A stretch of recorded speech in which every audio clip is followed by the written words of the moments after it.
Okay, so today's the day we leave for the TT. We're travelling down to Wales and then we're off to Liverpool to catch the Haitian ferry. We have some of our family looking after the house, looking after the animals, so if anybody's worried about those, they're taken care of. But the first job is to get all of this into the car, including the bike.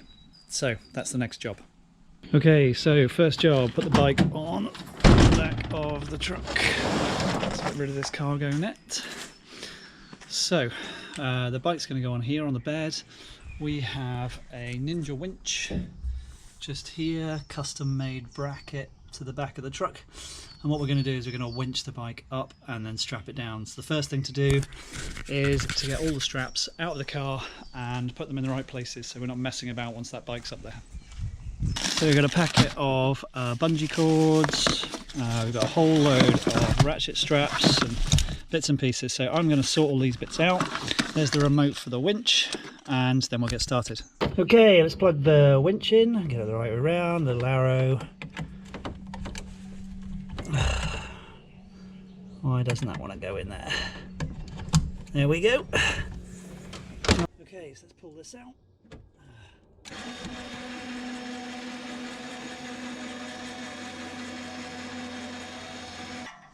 Okay, so we've got a bungee cord.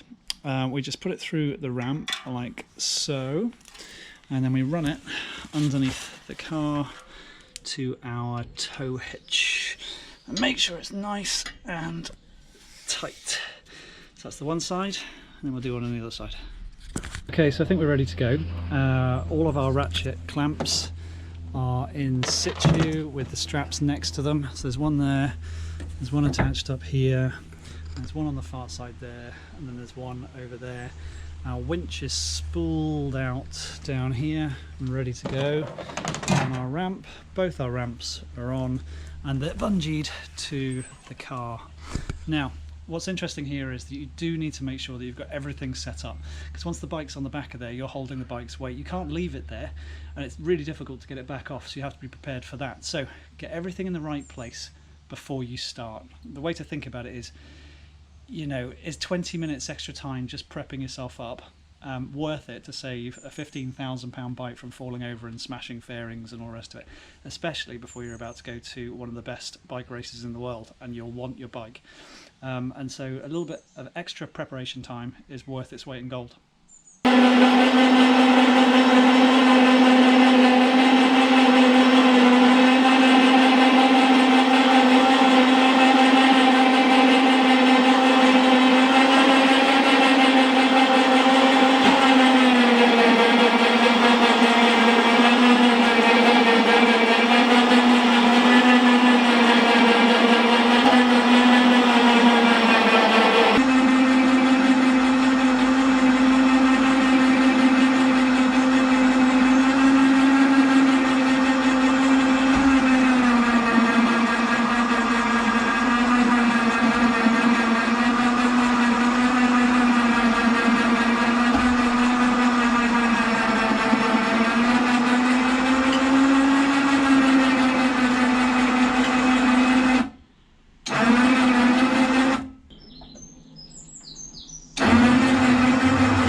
Okay, so we've got the bike on the car. The next time this bike sees the ground will be in the Isle of Man, which is very exciting. But we've got it on, we've got all the straps done up, they're nice and tight. We've compressed the springs, the shocks on the front.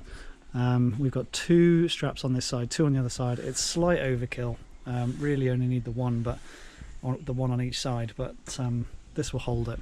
So we've got this strapped up nice and tight, that one's strapped up nice and tight to the front fork. You can see that it is not going anywhere. And then on this side we've got the same thing. So we've got a strap going around the frame here, we've got a strap over here going to the side of the car, another one around the front fork going to the frame of the car.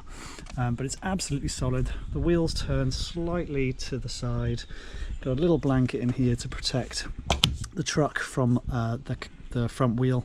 Don't want it rubbing on the truck, that's not going anywhere.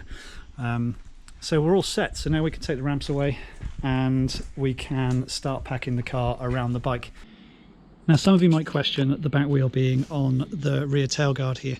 You might say that's too much weight for the tailguard, but I can actually lift this, and if you look at this cable here that's holding it, there's a bit of play in here. So what you find is that having these straps pulling the bike forwards, the majority of the weight is over the car.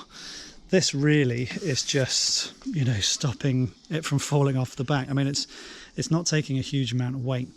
Now I've taken this over to the Isle of Man, I've taken this to Brands Hatch, I've taken it all over the place. It doesn't do any damage at all. The bolts aren't under any real significant strain. Look, you can see I can move that. If that was under significant pressure, that wouldn't even move. So I think it's fine. Okay, so that's it for this video. If you liked it, throw me a thumbs up and subscribe. We'll be doing lots of videos over the next week or so when we're in the Isle of Man. We're travelling tonight. We'll do a few videos on the way.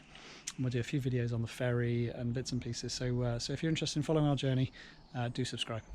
Catch up with you soon.